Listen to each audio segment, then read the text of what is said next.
muy buenos días, muy buenas tardes o quizás muy buenas noches, estimado oyente, según sea la hora y el país donde se encuentre.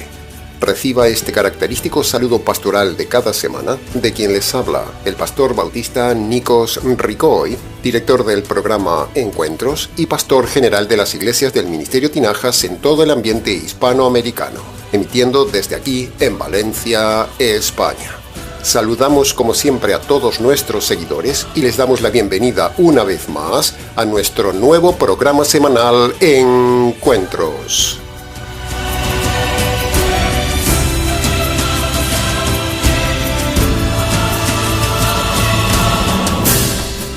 Estamos ya, estimado oyente, en el sexto y penúltimo programa de esta serie del estudio expositivo de Romanos capítulo 11. Romanos 11 no es un capítulo fácil, estimado oyente, no. Aunque ciertamente nos estamos esforzando en hacérselo lo más comprensible posible, lo cierto es que la evidencia en las consultas que nos llegan muestra que no es un capítulo fácil para entender a cualquiera. Sin embargo, intentamos hacerle comprender a usted plenamente la anchura, la profundidad, la longitud y la altura que tiene este capítulo, es decir, llegar a descubrir con esta serie estas 4 dimensiones de esta parte importante y compleja de la palabra de Dios, y por medio del método expositivo estamos logrando que la gente entienda mejor uno de los capítulos más complejos de la palabra de Dios. Los programas podrían ser más extensos y más explicativos aún, pero creemos que con darle solo unas pinceladas es suficiente, y luego, más detenidamente, si alguno tiene preguntas del tema, que nos escriba. Bien, en el día de hoy entonces continuaremos con el estudio de los versículos 28 al 32.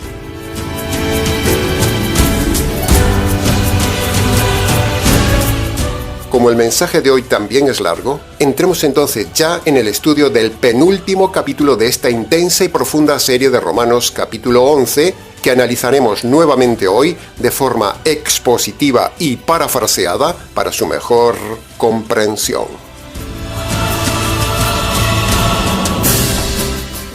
Entremos entonces en el análisis del primer versículo de hoy, el versículo 28, que dice: En cuanto al Evangelio, los judíos son enemigos de Dios por causa de ustedes, los gentiles. Pero en cuanto a la elección como pueblo de Dios, eso no cambia. Siguen siendo amados por Dios por causa de las promesas hechas a los padres Abraham, Isaac y Jacob. Bien, le hemos leído el texto de forma parafraseada para que usted lo entienda mejor. Ahora, ¿qué significa leer un texto de forma parafraseada? Bueno, eso nos lo han preguntado varias veces. Parafrasear un texto es todo un arte, estimado oyente, y también es una gran herramienta de enseñanza, y consiste en tomar el texto de difícil comprensión y decirlo de forma más amplia y comprensible al oyente, pero sin cambiar las ideas básicas y originales. Parafrasear un texto es como decir en nuestras palabras y con nuestras formas actuales lo que Pablo dijo en su día y los traductores escribieron de una manera un tanto compleja. Bien, habiendo aclarado esto, entonces continuemos con el estudio de hoy. Punto número 1. Ahora, ¿qué significa este pasaje del versículo 28? Este pasaje tiene 3 partes. Así que entremos en la interpretación literal de la primera frase, que dice: los judíos son enemigos de Dios por ustedes. Esa frase nos dice que Dios está en este tiempo presente dedicado exclusivamente a que los pueblos gentiles conozcan el Evangelio. Por esa razón, como los judíos rechazaron el Evangelio y al Mesías, entonces Dios está dejando de lado a su pueblo como nación y los tiene en disciplina por un tiempo, y aprovecha entonces este tiempo para salvar a los gentiles. ¿Se da cuenta qué decisión ha tomado Dios por usted, estimado oyente gentil, por estos gentiles perversos? ¿Se da cuenta de lo que le debemos a Dios y a Israel? Por medio de este capítulo, y en especial por este versículo, Dios le está mostrando, estimado oyente gentil, lo que Dios está haciendo por usted. Así que valore lo que está recibiendo hoy de parte de Dios como gentil. Dios deja a su pueblo de lado actualmente y se centra en usted. Es como que Dios está sacrificando a su pueblo para que usted sea beneficiado. De la misma manera, estimado oyente, así hizo Dios también con su Hijo. lo consideró enemigo, lo dejó de lado, lo consideró delincuente, lo consideró culpable, lo consideró maldito, para que usted como gentil sea declarado inocente e injertado en el olivo natural. ¿Se da cuenta? Es decir, los gentiles somos dos veces beneficiados en esta bondad de Dios a los gentiles. La primera vez, Dios trata a su Hijo como enemigo para que nosotros los gentiles tengamos paz con Dios por medio del Evangelio de su Hijo. Y ahora, Dios también está tratando a su pueblo como enemigo para darle una oportunidad nueva a los gentiles que les llegue el Evangelio. ¿Puede ver esta maravillosa revelación teológica, estimado oyente gentil? Dos veces somos beneficiados por Dios. La primera vez por un judío, el Mesías, y la segunda vez por muchos judíos, Israel. Entonces la enseñanza personal de esta primera frase es: ¿cómo no estar a favor de Israel, estimado oyente? ¿Cómo? Hay que ser muy necio, muy desgraciado, para que siendo perversos gentiles como somos, nos pongamos aún encima en contra de su pueblo Israel. Por eso, desde el Ministerio Tinajas, todos apoyamos totalmente a Israel en lo que está haciendo actualmente en Gaza, Cisjordania y en los altos del Golán. Todos esos territorios son de Israel y todos esos palestinos deberían estar fuera de Israel, viviendo en los países árabes, no viviendo en territorio judío. ¿Por qué los palestinos no se van a vivir con los árabes en los países árabes? ¿Por qué? ¿Por qué ningún país árabe refugia a los palestinos si se supone que son sus hermanos árabes? Sencillamente porque hay una estrategia geopolítica deliberada de una élite que quiere derrotar y eliminar a Israel. Pero eso nunca sucederá porque detrás de Israel está Dios. Hasta ahora no ha habido ni un solo valiente defensor de los palestinos que haya respondido a la pregunta que hicimos el otro día. ¿Cuál es la razón de odiar tanto a Israel? ¿Por qué los árabes odian tanto a Israel? ¿Qué hizo Israel para que los palestinos odien a Israel desde hace siglos si toda esa tierra es de Israel? Lo dijo Dios al padre de los árabes, Abraham. Entonces, ¿por qué los árabes no hacen caso de su padre Abraham? Punto número 2. Entremos ahora en la interpretación literal de la segunda frase que dice: en cuanto a la elección de Dios sobre Israel, eso no cambia. Esa frase significa que Dios, un día, en el Consejo Eterno, decidió que Israel sería su nación favorita, elegida para traer el Mesías y elegida también para gobernar un día el mundo. Y esa decisión, esa elección hecha en el Consejo Eterno, esa función y esa promesa dada a Abraham, Isaac y Jacob, no cambiará nunca, porque Dios cumple su promesa aunque Israel haya rechazado el Mesías y aunque los patriarcas no hayan sido perfectos. La elección de Israel para su función, Dios no la cambiará nunca porque está bajo la promesa de Dios y Dios no puede dejar de cumplir sus promesas. Esta es la explicación teológica de la segunda frase del pasaje, donde dice que Dios no cambiará nunca su elección sobre Israel. ¿Y cuál sería entonces ahora la enseñanza personal para nosotros de esta segunda frase? Bueno, pues es sencilla. Así como Dios nos dice aquí que Él cumple sus palabras, a pesar de la mala conducta de su pueblo y de los patriarcas, de la misma manera, estimado oyente, la enseñanza para nosotros es clara. Cada uno debe cumplir todo lo que promete a pesar de la gente. Usted no puede cambiar su promesa dada en su día. Y aquí no solo debemos enseñar algo tan sencillo como cumplir su palabra de la puntualidad, por ejemplo. Por cierto, la impuntualidad es el pecado grave de toda Latinoamérica, sino que hay otro punto aún más importante que nos enseña este pasaje. Y es que Dios da ejemplo de que cumple su promesa y su pacto con su esposa Israel. Por lo tanto, la enseñanza es que toda persona que se llama cristiana, se divorcia y se recasa con otra, está mintiendo a la promesa de fidelidad que dio en su día a su cónyuge. Este punto es capital, porque si usted siendo casado se va con una querida, con una amante, tiene tan solo una aventura, o se casa con otra persona siendo casada, eso es mentir a la promesa de fidelidad que usted dio en su día, y por ello le espera la condenación eterna.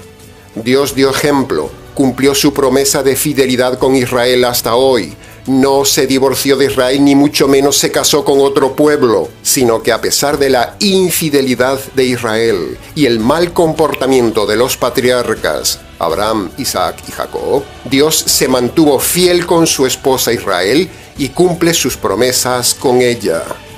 Esta es la enseñanza práctica que deberían aprender los divorcistas retorcidos y perversos, defensores del divorcio y del recasamiento del divorciado. No cumplir con la promesa matrimonial es pecado. Empezando por los retorcidos calvinistas, siguiendo por los herejes adventistas, pasando por los necios pentecostales y terminando con los ciegos rabinos, todos estos defienden el pecado de romper la promesa de fidelidad matrimonial por adulterio, pero la Biblia no permite el divorcio ni el recasamiento por adulterio. No hay ninguna opción de romper la promesa de fidelidad, ni siquiera aunque su cónyuge haya adulterado, porque usted aún tiene que seguir cumpliendo su promesa de fidelidad. Para que no se haga muy extenso este tema ni repetitivo, tiene usted en el canal más de 35 conferencias radiales y virtuales de este tema, que le invitamos a verlos para que hoy no se haga muy largo el mensaje. Punto número 3. Pasemos ahora a la interpretación literal y la aplicación personal de la tercera frase del versículo 28 que dice: siguen siendo amados por Dios. Aprendan muy bien esto las víctimas del adulterio. Aquí se enseña que, a pesar de que Israel, la esposa de Dios, fue infiel y rechazó al Mesías, Dios, el esposo de Israel, siguió amando a Israel, su esposa, y siguió siendo fiel a su pacto y a su promesa con Israel. Aprendan esto los adúlteros, divorcistas, pastores mentirosos, que enseñan que si una persona rompe la promesa matrimonial, el otro cónyuge queda libre de su promesa matrimonial. Pero eso es una soberana mentira. La promesa matrimonial es eso, una promesa, y no la rompe ni el adulterio. Así que si su cónyuge ha sido infiel y usted le ha puesto el divorcio y luego usted se ha recasado con otra persona, usted ha cometido adulterio a pesar de considerarse la parte inocente. Israel fue adúltera.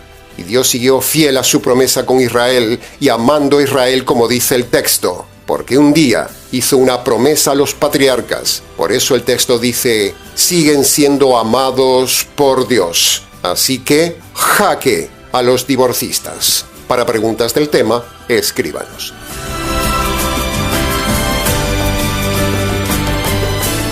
Entremos ahora en el análisis y comentario del versículo 29 que dice: los dones de Dios y el llamamiento de Dios son irrevocables. Punto número 1. Este versículo, sobre el llamado, se refiere a funciones, no se refiere a la salvación como dicen los necios calvinistas. Dios se refiere aquí a que le dio a Israel la función, el don de ser la luz del mundo. Esa es su función. Y también que Dios llamó a Abraham, Isaac y Jacob para hacer un pueblo para traer al Mesías. Y ambas cosas, el don de ser luz del mundo y haber llamado a los patriarcas para hacer un pueblo, esas cosas fueron dadas bajo promesa de Dios. Por eso dice el texto que son irrevocables de parte de Dios. Dios nunca las dejará de lado. A pesar de siglos de infidelidad y pecados de Israel, Dios no cambió ni cambiará el don que le dio a Israel para la función de ser luz del mundo y ser el medio por el cual se salve el mundo. Y esto nos enseña a nosotros que, así como Dios no cambia lo que dice, una persona que se llame cristiana debe ser en su carácter irrevocable, debe ser en su matrimonio irrevocable, debe ser en su vida cristiana irrevocable, y cuando usted da una palabra, debe ser irrevocable.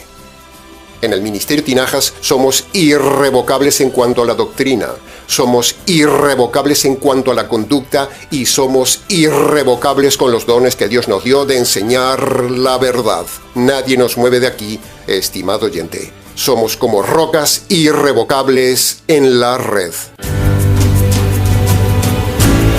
Punto número 2. Veamos ahora la enseñanza personal del pasaje. Aprenda, estimado oyente, a ser firme. Aprenda a ser irrevocable. Aprenda a ser seguro, estable, a estar sobre roca, a no ser oscilante, a no ser como un niño inestable en su carácter. Aprenda a ser firmemente irrevocable. Y para eso necesita dos cosas. Necesita la conversión por medio del Evangelio y necesita estudiar la Biblia como un bereano. ¿Cómo es su carácter, estimado oyente? ¿Es flojo, tibio, tiene dudas en todo lo que hace? ¿Hoy piensa una cosa y mañana otra? ¿Cómo es usted en su matrimonio? ¿Cómo es usted en su vida diaria? ¿Es flojo o es irrevocable? ¿Sabe usted tomar decisiones bíblicas y seguras? Toda persona que me esté escuchando que sea floja de carácter, escuche bien.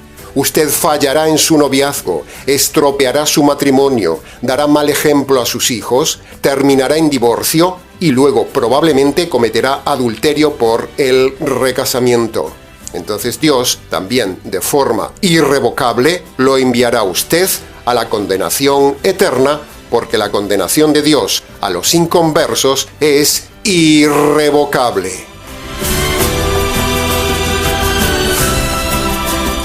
Entremos ahora en el análisis y comentario del versículo 30, que dice: Ustedes los gentiles en otro tiempo erais desobedientes a Dios, pero ahora han alcanzado misericordia de Dios. En este versículo hay claramente dos partes. Hay un antes y un después. Veamos la primera parte. Antes de la conversión, antes de la salvación, antes de conocer el evangelio jurídico, los gentiles, o sea, todos los hombres, dice Dios, son desobedientes, son enemigos de Dios, tal como Pablo lo dice también en Romanos capítulo 5, versículo 10. Antes éramos enemigos de Dios. Así que a la palabra desobedientes de este versículo 30, que es igual que la palabra rebelde, le agregamos lo que dice Pablo en Romanos 5, enemigos de Dios. O sea, desobedientes y enemigos. ¿Se da cuenta del panorama? La Biblia dice claramente que el hombre sin evangelio jurídico, Dios lo ve como enemigo y como rebelde.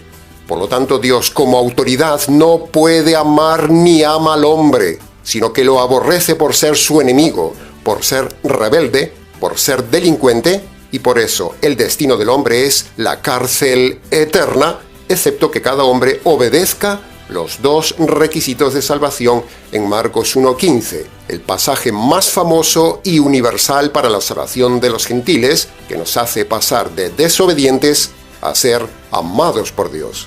Así que aquí, una vez más, queda desmontada la falsa doctrina del amor de Dios.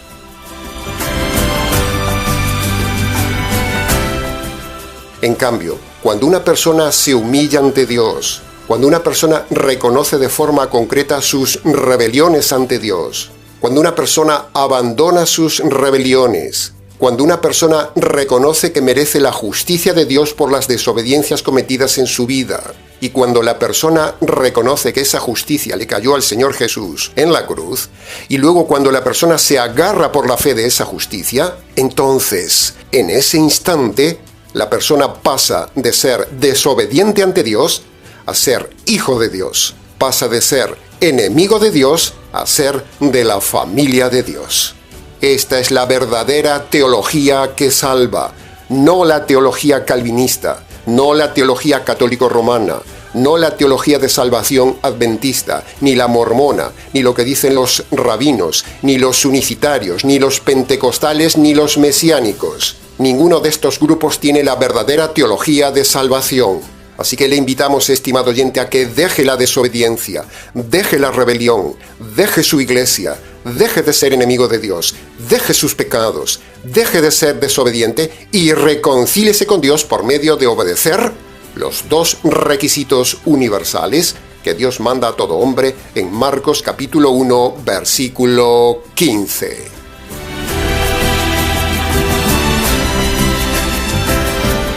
Ahora entremos en la segunda parte del versículo 30 que dice: Ahora los gentiles han alcanzado la misericordia de Dios. En este versículo y los dos siguientes, el 31 y el 32, se habla de lo mismo, se habla de la misericordia de Dios. La misericordia de Dios, estimado oyente, está muy mal enseñada en las iglesias de hoy, muy mal enseñada, y se usa para sentimentalizar a la audiencia, se usa para despertar las emociones en la gente, y se usa para engañar a la gente con eso de que Dios ama al hombre. Pero el problema es que cuando estudiamos el tema de la misericordia de Dios en la Biblia, vemos que, escuche muy bien lo siguiente, la misericordia de Dios en la Biblia es siempre aplicada por Dios a nivel general de todos los hombres, nunca a nivel particular. Por el contrario, la paciencia de Dios sí es a nivel individual del hombre. Se lo repito. La misericordia de Dios en la Biblia es siempre aplicada por Dios a nivel general de todos los hombres, nunca a nivel particular. No hay misericordia individual ni paciencia grupal. Hay paciencia individual y misericordia grupal. Piense esto, si Dios es juez, un juez no puede tener misericordia de un rebelde delincuente y enemigo de la sociedad. Eso sería saltarse la justicia y ser un Dios sentimental, y Dios no es un Dios sentimental. Sin embargo, un juez puede tener paciencia con un reo. La misericordia de Dios es haber tenido compasión del mundo como grupo, diseñando el Evangelio para el mundo. Y como en casi todas las iglesias de hoy nadie enseña esto, ni se enseña el verdadero Evangelio, entonces esas personas, aunque están metidas en iglesias, en mini iglesias o en mega iglesias, siguen siendo enemigas, desobedientes y perdidas bajo la ira pasiva de Dios hasta que un día llegue la ira activa de Dios y los mate. Cuando la gente dice, Dios ha tenido misericordia de mí, pastor. Bueno, eso no es correcto. Dios no ha tenido misericordia de usted porque usted es un delincuente. Lo que Dios ha tenido con usted es paciencia y le ha dado libertad condicional para que usted busque la forma jurídica de quitarse los delitos ante Dios, el juez. El tiempo de la paciencia de Dios, el tiempo de la libertad condicional que Dios le da, es para que usted busque quitarse los delitos delante de Dios. Dios no da misericordia de forma individual a nadie, estimado oyente, eso no es bíblico. Pero pastor, ¿en qué cambia que uno diga que Dios tuvo misericordia de mí a decir que Dios ha tenido paciencia de mí? ¿Cuál es la diferencia? Bueno, el cambio es grande, estimado oyente. Lo que cambia es, primero, que usted tiene un concepto errado y sentimental de Dios y del tema. Y segundo, al creer lo errado, eso ofende a Dios. Mire qué sencillo. Por eso es tan importante tener la doctrina correcta en cada tema y en eso nos esforzamos con usted en el Ministerio Tinajas. En resumen, Dios tiene misericordia de toda la raza humana, pero a cada uno le otorga su límite de paciencia.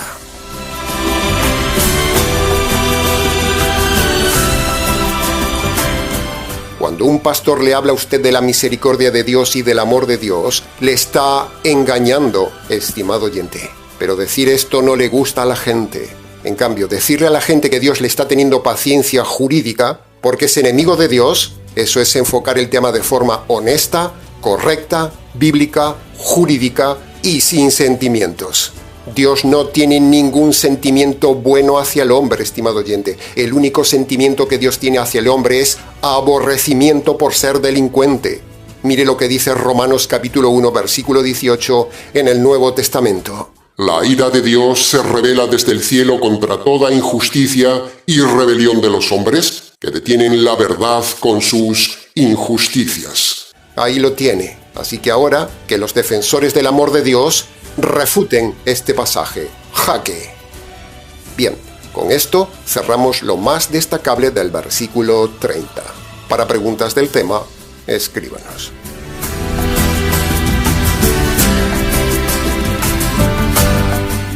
Entremos ahora en el análisis y comentario del versículo 31, que dice: Los judíos ahora están siendo desobedientes a Dios. Pero en su día ellos nuevamente alcanzarán también la misericordia de Dios. Antes de ir a lo evidente del versículo, debemos destacar lo subyacente del versículo. Y lo subyacente, si se fija con cuidado en el texto, es que aquí se ve una vez más el famoso libre albedrío en los judíos, porque el texto dice, están siendo desobedientes. Y esa frase implica libertad de acción continuada y deliberada en esa decisión de ser desobedientes. ¿Ve? Ahí está el libre albedrío en estado puro.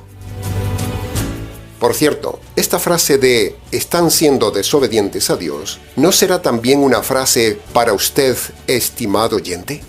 ¿No estará siendo usted desobediente a Dios en algo en su vida? ¿Está usted desobedeciendo constantemente algo que usted sabe que debe dejar de hacer y que a Dios no le agrada?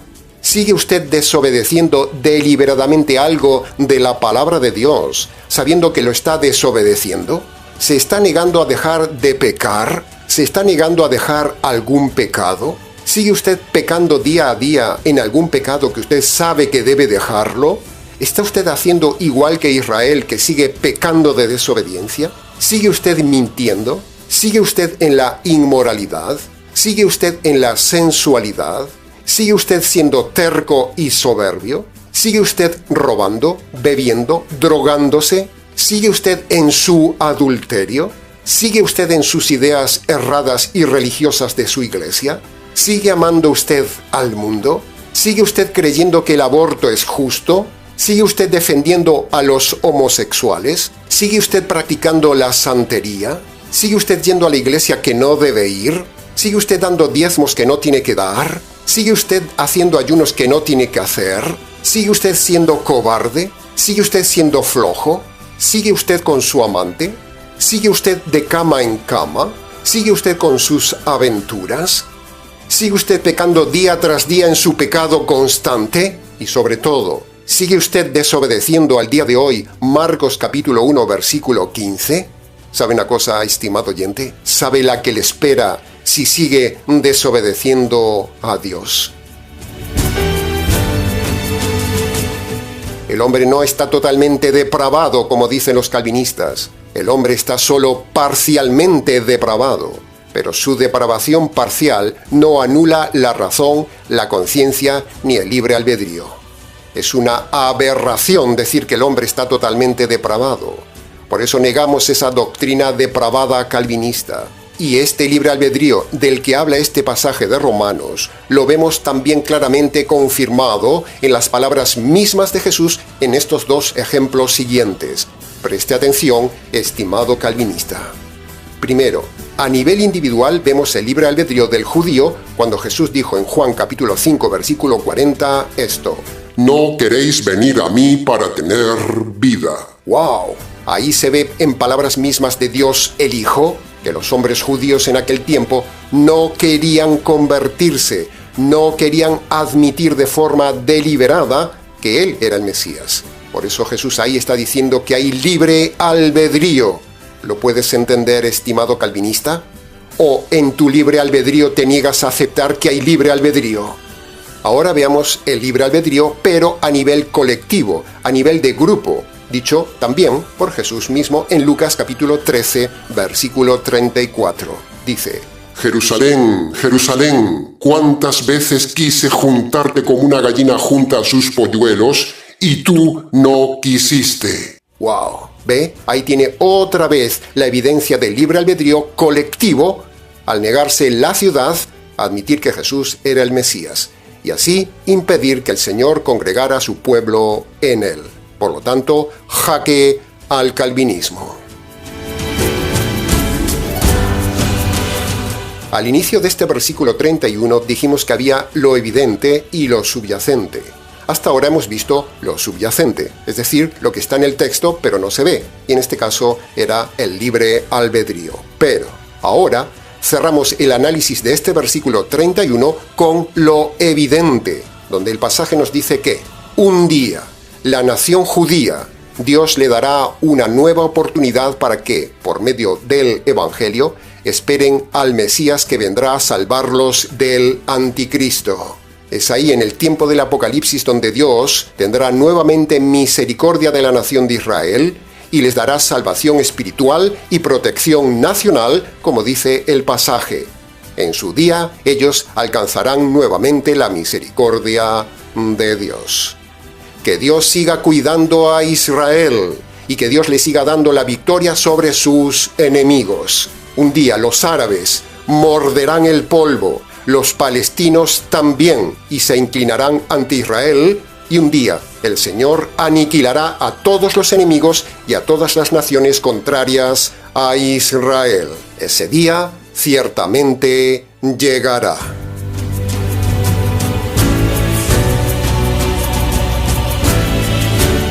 Entremos ahora en el análisis y comentario del último versículo de hoy, el versículo 32, que dice: Dios sujetó a todos, judíos y gentiles, en desobediencia, para que en su momento otorgue misericordia a todos. En el análisis de los versículos anteriores, hemos hablado de que la misericordia de Dios al hombre es a nivel de la humanidad total. Y esto lo confirma aquí la frase misericordia a todos. Ahora, así como Dios condenó a todos los diablos, Dios en su soberanía decidió darle a todos los hombres misericordio, es decir, misericordia. Pero en este pasaje se nos dice algo muy importante. Se añade algo radical. Dice: Dios sujetó a todos los hombres, o sea, judíos y gentiles, en desobediencia ante Dios. O sea, a toda la humanidad Dios la ve en rebelión. O sea, todos los hombres son pecadores. O sea, todos son delincuentes. O sea, todos son culpables ante Dios. O sea, todos los hombres y mujeres están perdidos, dice Dios. Y eso incluye a María. Sí, ha oído bien. Eso incluye a María, la madre de Jesús, con lo cual este pasaje derriba la doctrina falsa católico-romana de la Inmaculada Concepción de María, porque aquí, de forma clara y radical, se derriba la doctrina de que María fue pura sin pecado, de que María nunca fue desobediente, nunca fue pecadora, cuando los textos bíblicos, como aquí y en todo el libro de Romanos, muestran todo lo contrario. Muestran que ella también pecó como todos los hombres y por lo tanto María no fue nunca inmaculada, como dice la falsa Iglesia Católica. Y no solo queda demostrado aquí por lo que dice Pablo, sino que María misma lo reconoció en su día en Lucas capítulo 1, versículo 46 al 48, cuando dice: Mi alma canta la grandeza del Señor, y mi espíritu se regocija en Dios mi Salvador, porque ha mirado la bajeza de su sierva. Este pasaje de Lucas lo hemos tomado de una versión bíblica católico-romana donde María admite la necesidad de un Salvador y reconoce su bajeza humana. Jaque al catolicismo.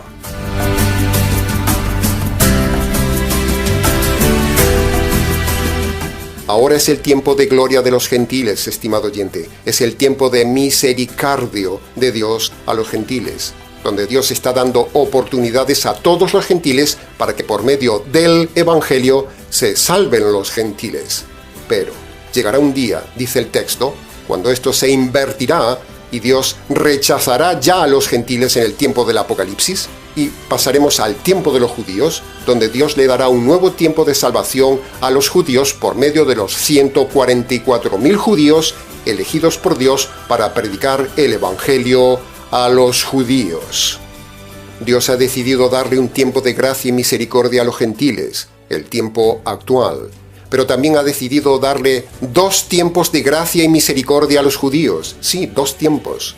El primer tiempo de misericordia de Dios a los judíos es desde la creación del pueblo judío, con Jacob, hasta la muerte del Mesías.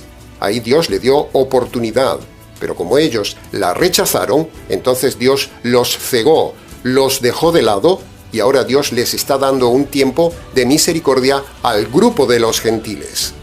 Pero cuando se acabe este tiempo de los gentiles, Dios nuevamente le dará un segundo tiempo a Israel para que alcance la misericordia de Dios, y esa segunda oportunidad será en el Apocalipsis, donde Dios tratará nuevamente con Israel.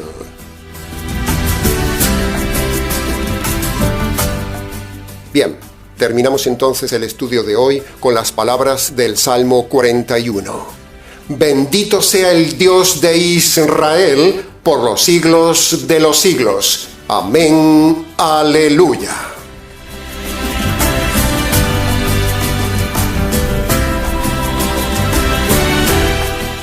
Nuevamente se nos ha ido el tiempo del programa de hoy, estimado oyente. Hasta aquí con el sexto y penúltimo mensaje del análisis de Romanos capítulo 11. Mucho más se pudo haber dicho del tema, pero con lo dicho fue suficiente para su enseñanza y su reflexión. En la próxima semana entraremos en el último estudio de la serie. Para preguntas del tema, si quiere, escríbanos. ministerioTinajas@gmx.es.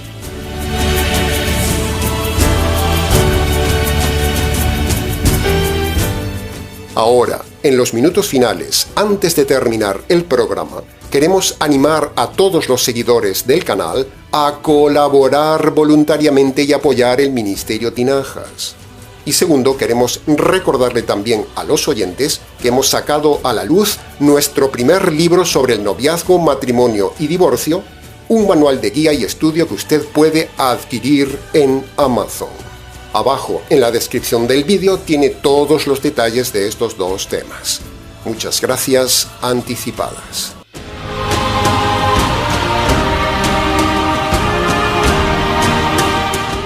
Y hasta aquí, estimado oyente, con el programa del día de hoy. ¿Les ha compartido la verdad, solo la verdad y nada más que la verdad del tema? ¿Quién les habla? El pastor bautista Nikos Ricoy, expositor bíblico del Ministerio Tinajas, desde aquí, en Valencia, España. Será entonces con el gusto de siempre, hasta nuestro próximo mensaje de la serie, aquí, en nuestro habitual programa semanal Encuentros.